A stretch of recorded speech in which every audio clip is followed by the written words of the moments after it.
Maloi lau mali a ho e ki me lele e tonga ko toa pe fie ki taritani lele ki mo tolo ki a mau o ningonga me le te o tonga o loa ki me wakai mafo ki televisione tonga ki he hoani. Wakai goe ki ngā he ulu i o ngongo.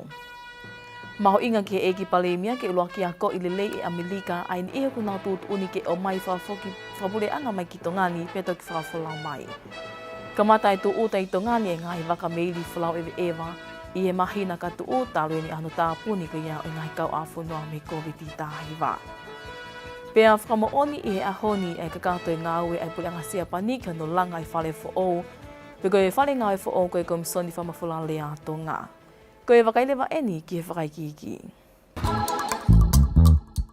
I he kakato ke ahoni a konferenisi a hoi whā koe kautake Pasifiki o rutanga whahoko i Honolulu, Hawaii. Ne whainga maali ai e ki palemia hoa kawami liku ke ne toi whimea aki. Mo e te koni sikeritani ki muri koe Amerika, Her Excellency Wendy Sherman. Koe whakatahani ke aleelea i hangahi e lia au kuviviri ke whiema aku ia tonga. O kau kei ai whakafo ki whapule anga mai koe i hi tonga me Amerika ki tongani i he ngahi uhinga ke he kehepe. Vai whanotu pola mo whakaikiki. Ne kawe ka veinga ne o hake i he whātahaanga a he eiki palemia ho ka meliko pa mwito konsikalitali ki muli a Amerika, Her Excellency Wendy Sherman, ai whakafoki whapure anga mai ni i tonga i Amerika ki tonga ni, ke uhike ngahi ka veinga ke pehe. I he whae ke eke hangatona e pule lahi o he whaleni viola lakai ki Honolulu, Hawaii i mo eiki palemia ni whama alaia ho ka meliko ke he ngahi ka veinga na ni whama mawha i he whātaha angani o tau te whito ke wāho tongani mo Amerika. Nei o hake beni whakataha whakatogolai, e maho inga ko ia tau peheka nau tolgo whafoki mai me Amerika. Pana e whai lewa koe ai bilateral pu whakataha koe Amerika mo tonga, na mautoi tānoa ki ai. Ai maho inga koe ni ke mateu teu a ngai whonua koe o whafoki maha nau kakai. Kia ki nau tolu koe nu whafoki mai. Pena e whai e si o. Piku hānei ha ngahi polka lama e lawa whai ki tokonia ki nau tolu. He nau tau mai tu uta mai ki tonga.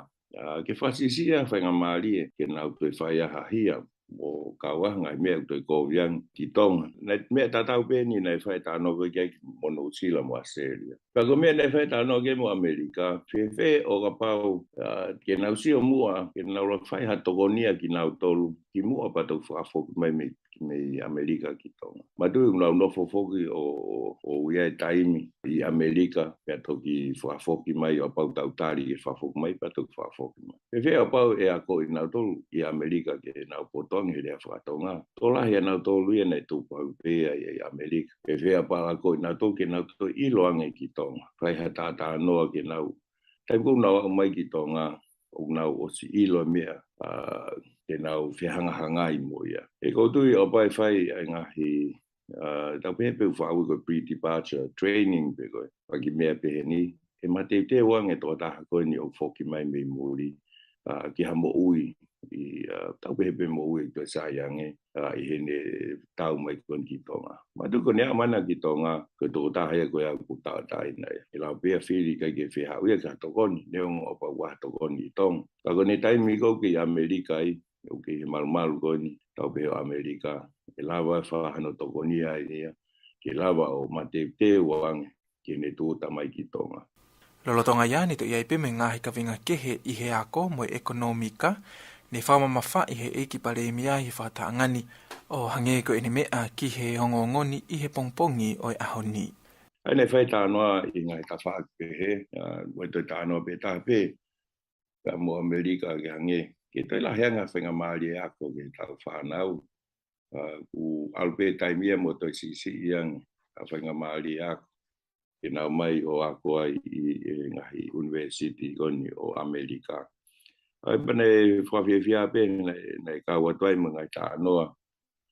Ke ai koe ni consular service e, pe koe ai koe ni ai visa. Pea whamaino ka nau tolu kau e me umahu inga tā ki tonga. O apau te tau kamata a kia. Ka tau toko hoko atu ke toka ai koe, ai office kakato koe. Ambassador Amerika i tonga. Kau mahino pe ka nau tolu nau whau mai pe iyo. Whatatau ki he nau ngahi tātā noa holo i tonga. E kosi ki osi a on whoke nau tim. Seo ke ngai whitu i tonga. E ala kamata ai nau ofisi. Abang mahino kan au tolu ai mahangai tonga ke frasisi ai palpare magon mo pole ai ngau aki gon a fisi ke mau me ai tau visa. Ai nei frasisi ai ko ngau mahino mai leo kan ka mau tolu o na wilo. Ai ngai me ko tau mau ngai ai ko ngau ai visa mo me apa te tau lawa ka mata kia. Patoki alu ki office kakato ko embassy Amerika i tonga. Pag te whawhiwhia pe, nei lawa pe o whai whataha mo nautolu, mo timi ko nei orange ki tonga, ki mua pau tau ki lele mai kon ki whataha ko ni. Mahino pe ngau ngā ue atu pe ki mua, ki he whotu ko nei ofisi. Ni whahai pe he tokon sekretari ki muri a Amerika, Her Excellency Wendy Sherman, tēnā tokangai kina e ngahi ka veinga ni whakamamawha i he eki palemia i he whakataha angani. Kai ke he koe kakato i he ahone e konfelenise ka otake Pasifiki, o ka watu kia ia eki palemia, ai tene hokotai pe hiu ki ka o ki ngai whakataha kehe, o ka wai me whakataha mo eki Palestini o Amerika Joe Biden. Mai ngonga le te o me televisone tonga, ko au wahi whanua tō pola. Kua whapapau i mai eni me potu ngau i tak mamata ai tō ota i tō ngani i aho tolo o katopa. Ai fuafua waka meili talo me he tāpuni koe kau awhunua ki ngāhi whiwhalau a ki katoa pe i he ea mo tahi tupu me he mawhala whakamanahi koe COVID i tahi wā. Koe hiri eni anu whapapau i mai me he tali ki ta kuni tonga i ki nai waa koe ki he waka meili ana seini manu pangai ki a ngongo e ledio mo e televisone tonga. Senoli tatu i vai mo i whakaiki. Pehe e manua pangai koe kakato eni ai alelea mo i potungai mo ui, ki e ngahi tōtu uni ki he kau a whanua pe ako o se whakahoia ki kabinete. Koe whakameri koe nio ngā maheni pe ke wha a ahe mai ki tō ngāni ngahi tau ko mali watu, ai a koe hingoa ai waka koe Paul Corkin. Nai whamala ala manua pangai koe lawa kakato ene tau e ua mo i konga, mo i ta ofi hato e tō uta mai ha whakameri ki tō ngāni, pe ako ia e palani ma fotu utuu, ke tari ma kehe ai taimi e tō uta mai ai whakameiri ko e ni ki tonga ni. Tu he taini mi o ku o swapasi ka toa pe e nau ngahi recommendations ke he tau ngahi border procedures ko he tau seaport ki he kabineti pe ako whangongo pe mi he kabineti ke nau hanga o whakapasi mai ia ai tau ngahi written documents ko ia. I he tu he taini mi o ku o si confirm mai ai wakamelia ko ia ai Paul Corkin ke nau si tu uta mai ki tonga tapuni pe o ku lo tonga ngawe ai ongo ka taha waka ko koe o ku shipping agents ko koe a tonga ni ai a ko e ka taha waka ai Dateline Transcend ko nau tolu o ku nau agent ki he waka ko ni ia hotolu ko o ka topa ki ono whakakato ai ngahi health documents pea mo ngahi requirements ko ia ke kakato ki mua pea tu uta mai ko ia ai wakameili. Koe uhi aku tau kei whiao pe i he soni e lanu moli, pe aku kei pau pe ke mui pau e kau whalau ewe ewa ki he tūtu une potongai mo ui. Ai aku pau ke whakahai nau kāti huhu malui, mo e nau Stevie Koviti i he haua e wawha. Nai toi whamala ala manu pangai e iai pe ngahi liu si i he tu uta mai ko ine wakameili, o whatatau ki he taimi ne te eki tō ai Koviti. O mea kone ki he tua o si maupe e tau ngahi travel agent ni ki ai. Ki ngahi rauti pape, ki ngahi stops pe o ku alu ki ai kau pālangi i he e nau hifo mai koe pa me he wakameili. Ko ngahi whotutu koe ni e senolita ko mahino pe ai ki mahu inga e tau hiko koea e tau mask pe ki tau hand sanitizer pa e kua o si mau pe ai potu ngawe pe he ki tokon me potu ngawe mo ui pe he pe ki ngahi travel agent ko nau tolu he te nau whakahoko koe ai ngahi tours ke kakato ai ngahi fie mao ko ia ki mua pe tok whakahoko ai ngahi ngawe anga maheni. Neongo pe ko whakahoanaki ke he ngahi tau ki mua koe pato mai koe ambete mi ki koe COVID-19 hei kai ke fuu ke tau pehe koe tua tu e no molo ai me iai pe ai ngahi change lahi au pito hange koe i he tawhaaki koe ai western side pe koe tawhakau hihi fo i he ngahi aftermath koe nai hoko koe after ai eruption koe ai mo unga afi. Koe taha whokene whenga maalie me matapā ke ngai business i whatak mamata, ke mau mea hana mau anga paanga lelei pe he ki te kake i hake a ekonomika ai whanua. Maayongonga ledio me televisione tonga, ko au senolita tu iwai. Neongo kutoki kamata I a sa pate taha walo mahina ni, ai wike toka ngai kina koe whiriri wake ea. Ka kua kamata ia mi he wahi whanua e wā I he ahapule lule wiki ni polo kalama ki honu whamanatua aki, o e aho maho I ngani a ki hana polo kalama tō a kau ki ngāhi matawhanga. Ia haongongo tuku mai me he potungai meidek ni whakahai e he whawhunga puli anga koia o e wahi whanua e wā, lolomana I a whili, o ku tūlawe ngofua au pito a he wahi whanua e wā ki ngai whatamaki whaina tūla pehe ki he whiriri waki koia o e ea. Pea o ku nau whiai ke hike whainga mali e koe ni o ku nau mao whainga mali e ke tō ai o ngahi akau I ngahi matawhanga. Nā ne pehega taha eni he ngau e maongo o ngā I e mahino e toko ni lahi ia, I ono tata ofi mo whakasisi e au hia koe e matawhanga I he whiriri wake e amu e ngahi whatamaki whaina tūla ka hoko mai I he kahau. Koe akau ne lama ke tō I matawhanga koe ngahi whuniu, pea ne ka watu kia I ni ihi me he potu ngawe ngowe o e wā me whāna wako me apiako maalunga e wā, ai ne pehea e whili, koe whaka amu, ke hoko ahono tō e whānau a ngai whuniu koe whakamanatu ia mo e whikau ki te kinau tolu, ai maho inga hono tō e akau I ngai matawhanga. Pea ke hoko lele atu ai pe ai ngawe lele koe ia I e kaha o ke hike ngā haa o e whiriri waki o e ea. Ko e programa tō akau ne kamataia I he taua whiwa taha, ai ne whakailonga ia he tarawhika o lahi o Britania ki tonga ni, Her Excellency Lucy Choice, I e whakaamu ke au sia e tau mua ke ngai tuku pā whakawhanua honoa a tongani ke au ke taua noa wa tolu. Ko si tō e ngai fu akau e tā miliona I ngāhi matawhanga.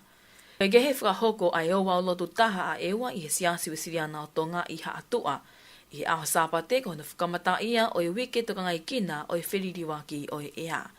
I kai ngatai e whai mo ngahi polo kalama ko e whiau hi whakapopo vewe a ngai e pianko lau tohi o e wā he wike e kaha o. Ke whamanatu aki, ai maho inga ke toka ngai kina a e whiriri waki o e ea. Ko e ka veinga o e wike toka ngai kina ko e whiriri waki o e ea ki e tau wā whi ua wā, ko e ke tā kanga e tau whohe ki hatonga tu uloa.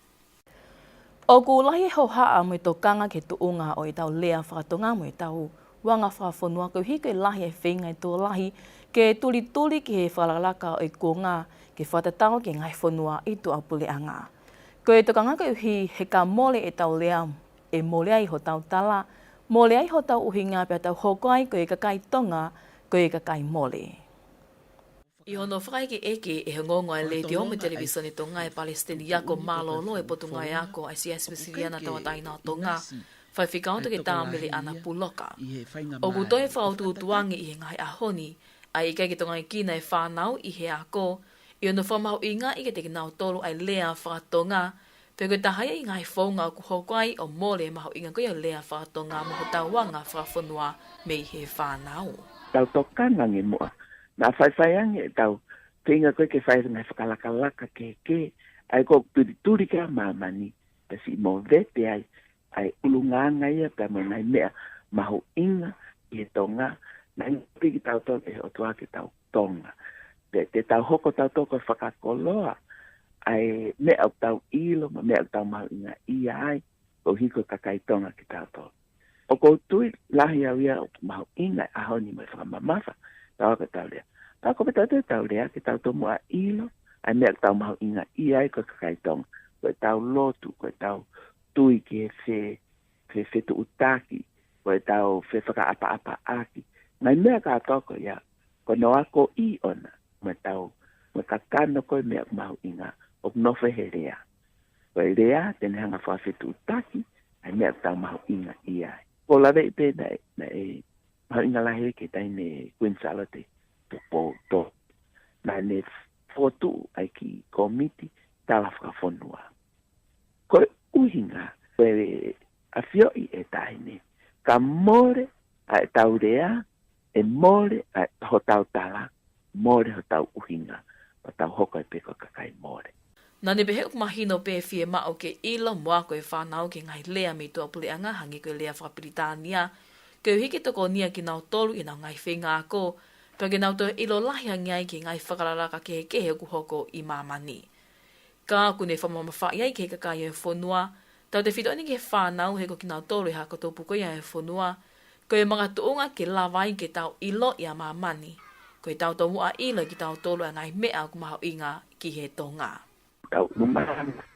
Peana e tau ngai e fetu utaki lava ke tau fe mahino aki ai.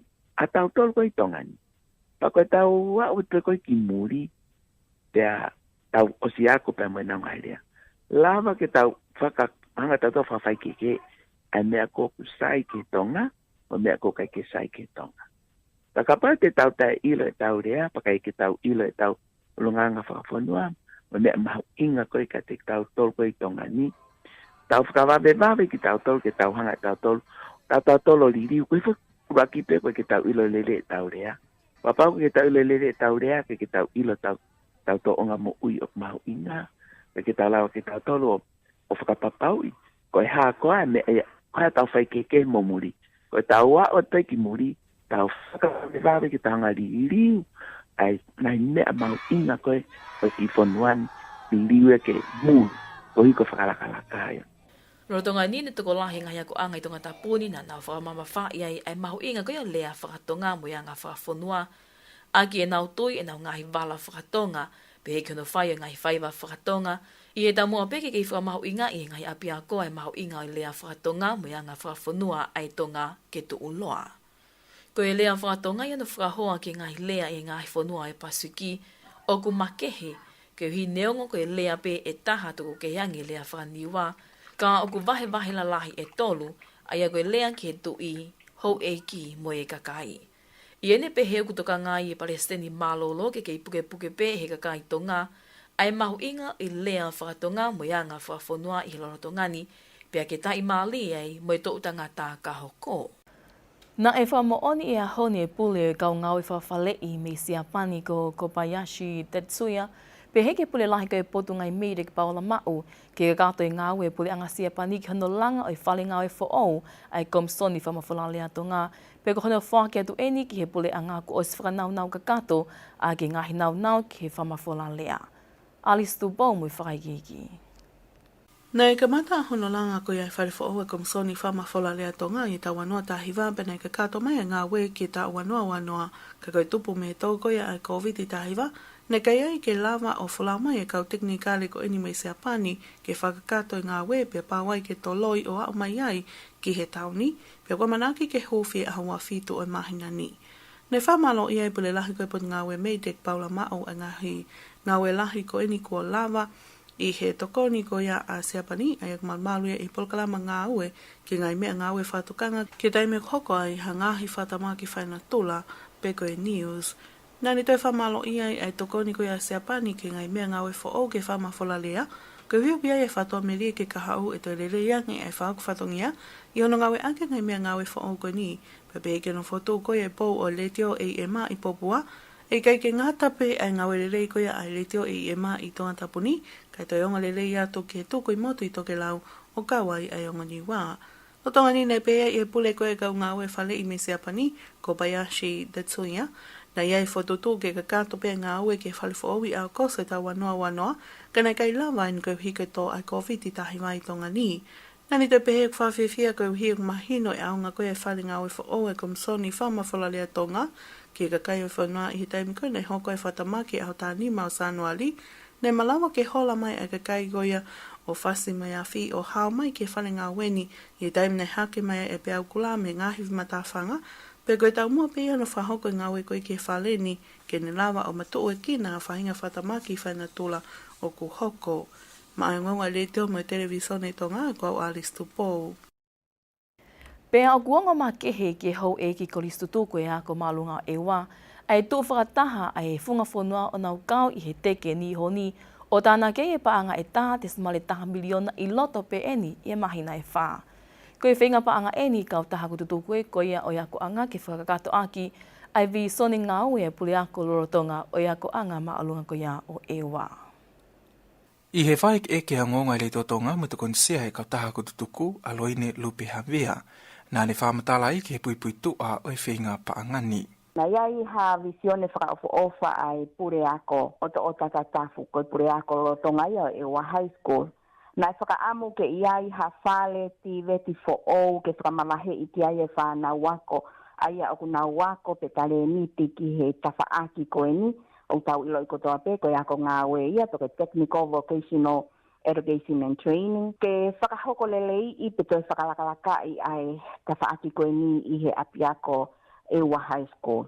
Nā toi iai foki pia mo ene visione e taha. Ke iai ha seti nau isi ke toko nia ai whanau o Ewa High School o kunau te talenit ia i he musika. Pia mo hangahi me a tehe nā ne whakaamu ke whakakato ke ako lele iai e hako tupu e whonua o kunau lotonga ako i he Ewa High School. Mahino pe kia te mautolu ko whatongia iai pure anga. Ne ave hangahi si e maulahi ki he pure anga, pia nai ngawe kia e whawhonga whare area, o tāri ke whakakato. Pia tuku mai rewa e he pure ako, o to o tatatafu ai ongo fie mau e ua ko e ni. Pangoho no omi ko ia whakatangi ki he koristutuku, na ikai ke iai hapa anga se unga iai koristutuku ke mau kamata aka.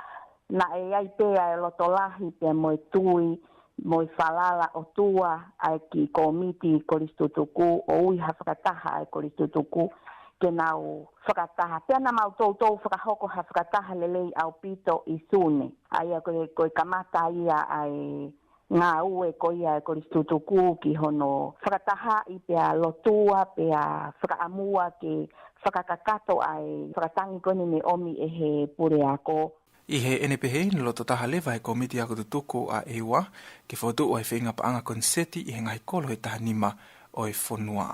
Neongo ko he whenga paanga ini e kau taha ako tutuku ka ni hoko ia ki ni whātahataha ia Ewa kutoa i he maina e whaa kohili o hangi ke whamatala he tokon sea o he kau taha ako tutuku. Koe lawe ki he ongo makehe kono mo ni koe kamata ko ia ki project koe ni sele hanga ongo ke na se whauhi moi komiti, pa moi kai ngai funga whonua. Ka ko haongo makehe te ulawe ki ai, o kune whakamatalai ai ola lelei, o e ki polo kalama koe ni, na e ui pe ia koe teke ni honi. Hange ko kulawe ki mua ko ni honi, koe api ia kutu uai, ai api ako. Tana e ui pe he kai ngā koe teke ni honi. Ko haongo whakaofa mo oni. Hiriange polo kalama, o kulawa ke ilo i he Ewa kotoa. Nai hanga he teke ni honi. O whakatahatahai, e kainga Ewa. Whakatahatahai e loto Ewa, me tapa kotoa e mamani o nau iai. O tokoni mai ki motuni. Ke lava ai, e komiti o tānaki, hapa anga lahi pehe, koe taha miliona taha kilo. Tako haongo whakaofa mo onia. Tako ne ai aku hanga he Ewa whakatok ngai. Nai hanga he polo kalama e teke ni honi. O whakatahataha i e kainga Ewa kotoa pe. Whakafoki honau loto ki honau ngai family. Whakafoki e loto e koristutuku ke nau tokoni ki ni honi. Pea upe ki he kakai Ewa. Nai ke nau wako nau tolu ia i Ewa High School. Na wako nau tolu he ngahi ako ke. Kako uhi koe nau ofa moe manatu mai ki he funga whonua na e hanga he ki polo kalama teke ni honi ia o whakafoki mai ho nau loto. Ne lava pe ke mau tala, ne kai ke te lau he kai ngā ai ngahi api ako ne nau wako ai kana nau lau pe ho mau Ewa. Hange ne osi ange ko makehe ai teke ni honi ko maulau Ewa kotoa pe, ke langa haki a Ewa, ke whakahao fia hako tupu e whonua. Ko haongo whakaofo ofa ia. He ne ia e uesia he kai ngā, i he ngahi me a whakapolitikare, peaku hoko pe ia he ngahi fitu u kotoa pe. Ka nai lele polo kalama ko ni oa, o ki he ne osi, o kuhanga polo kalama ko ni o whakatahataha i kai ngā Ewa. Ke mau ongo i koe whanau ki mau tolu e tamai he mani. Te maulawa pe o whai hanga aue, e wani, ke langa hake a Ewa, maa Ewa. Lolotonga nini whahoka ia ne awhi he api ko ni honi, i he ako lolotonga, ha lotu whawhitai, koe whamalo ia he paanga ko tānaki he kaltaha kututuku, pia te utewa i peki he whiawhi ahoni ki ha polo kalama whakawhiawhia ma kehe. I he NPH ni wha mai pe e he tokon Palestini he kaltaha kututuku o e api ako, Ai whamalo ke kakai e funga whonua moki nao tolu nao kawato o to koni ki he whinga pa anga ko ini. Kai ke he koe taha te smale taha miliona ni tāna ki ko wahe iai e taha ke lutupo ke whapa anga ake me ngawe ke hifi palasa ai ako anga o whafofua ke mao ki whaasinga e tauni ke uhike malawa o oange e he poto ngawe ako hatako taha whai ifi ma ai ako anga. I kai koe ape ko kamata mo te uteu ki he langa e whale teknikale mo ako ngawe e ako anga ne tau mu ai e polo kalama whinga pa anga koe ni. Mahino pe koe kamata eni e ngatua e kolistutuko e ako malunga e wa ki ono whahoko e ngai polo seki ki ono whakaivia o e ako anga. Mai ngonga le te o mo televisione tonga ko au wahi whanua tō pola. Koe ngahi ngongo whakatonga pia ki e Hawani, ka ki mua pe tau mawai te whakainge pe heni ki he ngahi ulu i o ngongo. Maho inga ki he eki pale mia ke ulua ki ako i lelei e Amerika ai ni e kuna tō ota. Pe tutu uni ko ia ki whawhok whapule anga mai ki tongani ki mua pe to ki whawhula mai. Kamata tō ota i tongani e ngahi waka meili whalau ewe ewa i he mahina katoa ha tolu ko ia nove mahiri eni ai e tapuni ko ia e kau awhunua me COVID i tahiwa. Pea whakamooni e ahoni e ka kātoi ngāwe ai puli anga sia panik no langa i whale ngāwe fo au ai komsoni whamawhala lea tō ngā peo ko osi whakanaunau ka kato. Ko e ka kātoi peo ngahi ngongo i he lea whakatonga me leitio tonga o loaki mui wā kai mawhoke televisione tonga ki e Hawani o ke e whaamoni au taki kotoa pea ngahi ngongoni ke roto whane kotoa pe. Whamaalot ki huketa ke i whi mai, ka mō me a.